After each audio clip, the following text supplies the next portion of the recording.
College graduation has happened. The K to 12 year is winding down, but I don't want to let it go quite yet. Every once in a while, I like to take us back to those old school days, and I want to give you a little bit of anxiety right now. You know that anxiety when the teacher walks into the classroom and says, "Good morning, class." Pop quiz. "Good morning, congregation."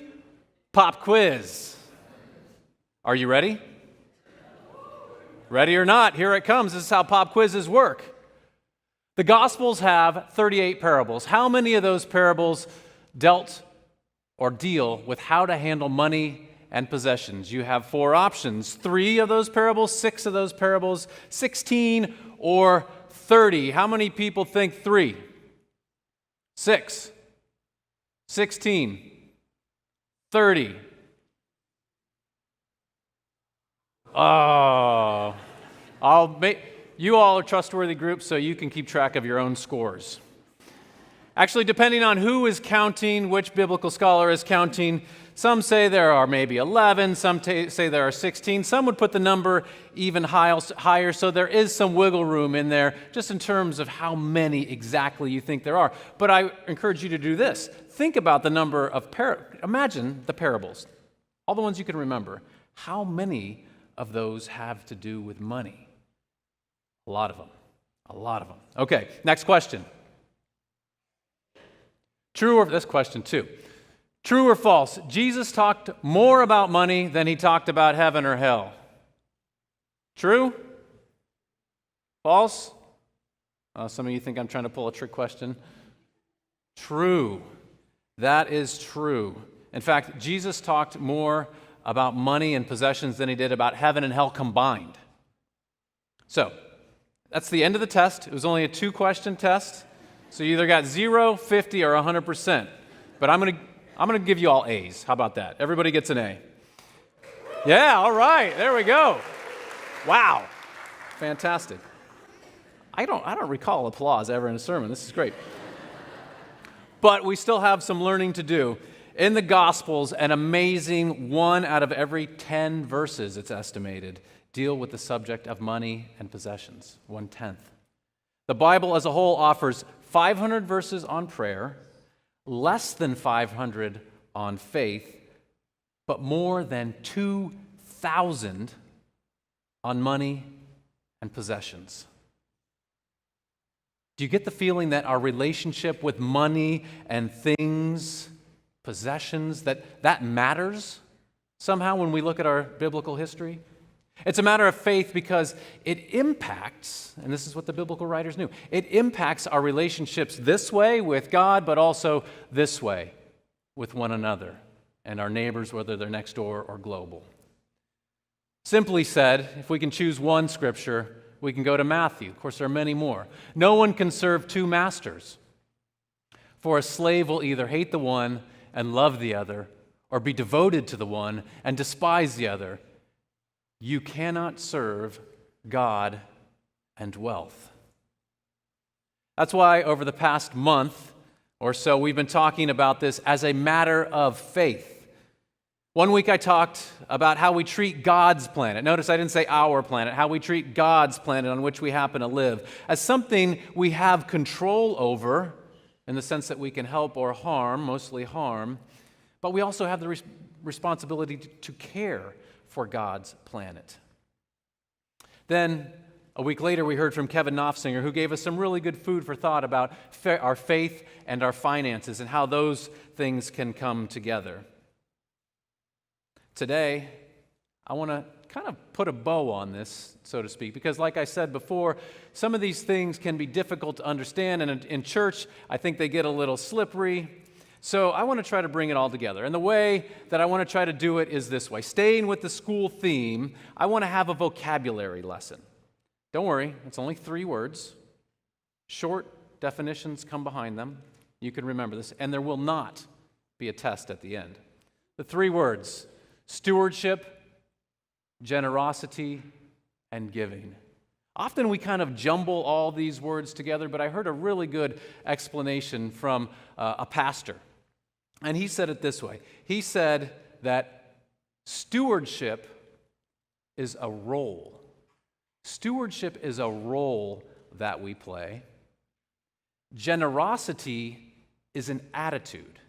Generosity is an attitude that we have. And giving is an act. Okay? Stewardship, generosity, and giving. So let's talk about the first, stewardship as a role. By definition, a steward is someone who cares for what is someone else's. A healthy view theologically, in my view, is that everything we have, the things that we often imagine or think of as ours or mine or yours, well, those are all really God's. They came from God, and in the end, they will go to God. And when you think about it, we have some care for them for just a short while. Thinking big picture, we don't really own anything. If we view God as creator and have an eye towards future generations, we are just caretakers in one very long line of caretakers. And hopefully, if we care for everything well, it will lead to a long line of caretakers to come. Stewarding our planet for those who come after us is a powerful example of stewardship. There's an old Native American proverb that states, "We do not inherit the earth from our ancestors, we borrow it from our children." We do not inherit the earth from our ancestors, we borrow it from our children. What we do matters. Good humming, by the way. And we do this not only with God's earth. There's also the stewardship of our time and our life and our money. How am I going to use this breath that is in my lungs that God has given me? Will I be generous with my time and energy and resources, or will I use those things only to my benefit? Or maybe those folks who are sitting here in the front pew who are part of my family. Or will I think about that more broadly? Will I take time to care for myself so that I don't burn out and become useless to not only myself, my family, but also the world? How will I steward my own being? Another way we are thinking about stewardship right now in this congregation is as we consider a major building renovation. We're going to talk a little bit more about that in just a few moments at our council meeting. As Jim and Donna said, we have carefully examined the condition of our current building. We've looked at what investment might be helpful for the future, and the board is thinking about this as a stewardship issue, caring for that which is in our care. Grateful for the forerunners who thought and were generous and wise in providing this space, but also working to discern what it will be like here in 10, 20, 50, 100 years. How can we be generous and wise as we borrow for the future? Borrow from our children, as that proverb went. Personally and corporately in life, stewardship is a role that we play. Okay? So stewardship is a role. Generosity is an attitude. Generosity is the willingness to give, even sacrifice, for the benefit of others. We can choose to be generous, or we can choose not to be generous with our money, our time, even ourselves, like I was saying before. We can choose to hold back, or we can choose to give. A few weeks ago, Kevin Knopfsinger gave us 3 really good rationales to create attitudes for not being generous. He gave us the playbook for not being generous. If you do not want to be generous, here are 3 really good, socially acceptable escape hatches. This is if you do not want to be generous. You think this way. First one is God helps those who help themselves. If someone is poor or in need, well, they must have done something wrong, right? They must have created their poverty somehow. If it's an organization, we think, well, the organization must have been mismanaged or incompetent or irrelevant. So why should I help them if they don't even help themselves? That's one very socially acceptable reason given for not being generous. The other one is this: if I give it away, whatever it is, my time, my money, whatever, if I give it away, I'm going to have left. Why would I do that? Whatever amount of money I give away, I will have less then, right? That's what's called the scarcity narrative.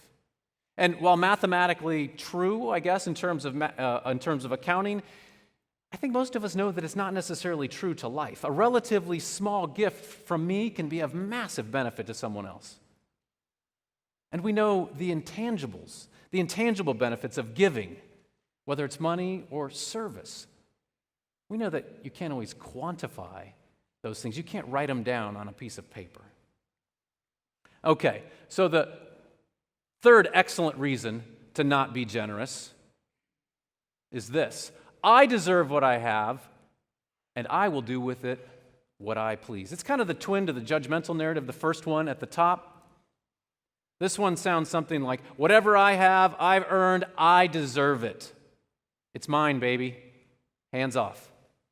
I will do with it what I want, when I want. First of all, note all of the I and me pronouns in there. This is known as the entitlement narrative. Like I said, these narratives of judgment, scarcity, and entitlement are all pretty socially acceptable frameworks of thought, right? And I'll confess that they can worm their way into my thinking as well. I deserve what I have, right? I work hard. If I give it away, I'm only going to have less. Well, that organization is just going to, they're just going to blow it anyway, right? Plus, I don't agree with 100% of what they're doing. The rub, though, for us, as people of faith, as followers of Jesus, is that these narratives of judgment and scarcity and entitlement, they're just not part of our biblical narrative. They're not part of who we are as people of faith. They're not part of what we have learned from those who have brought us this far. Though the saying, God helps those who help themselves, sounds like something that would have come from the Bible, been said a long time ago. Pop quiz, does anybody know who really said that? Ben Franklin. Heard someone say that. It's true. Ben Franklin said that. The gospel according to Ben Franklin. It's not one in our Bibles. In fact, the Bible is really one long story of God working with and coming to the aid of those who could not help themselves.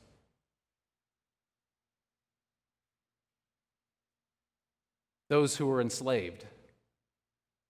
Those who were impoverished by unjust economic systems. Those afflicted by illness and disease.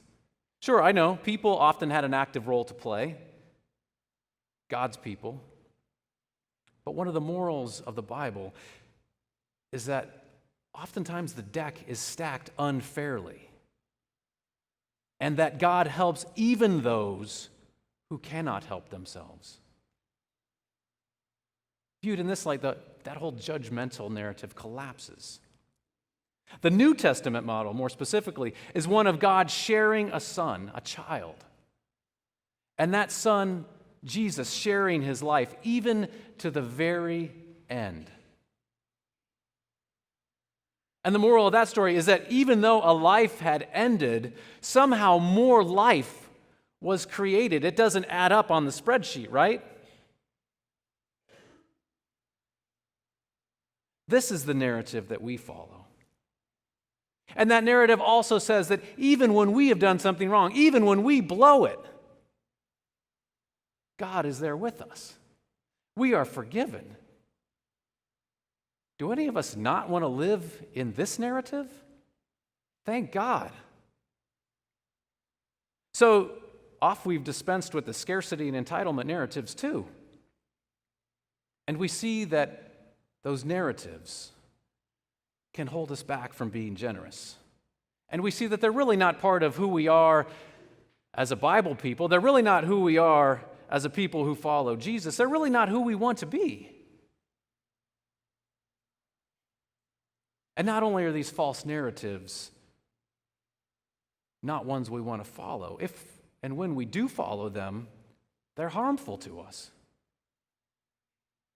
We know people who judge others, who hoard wealth, who idolize themselves, and we know none of that is healthy.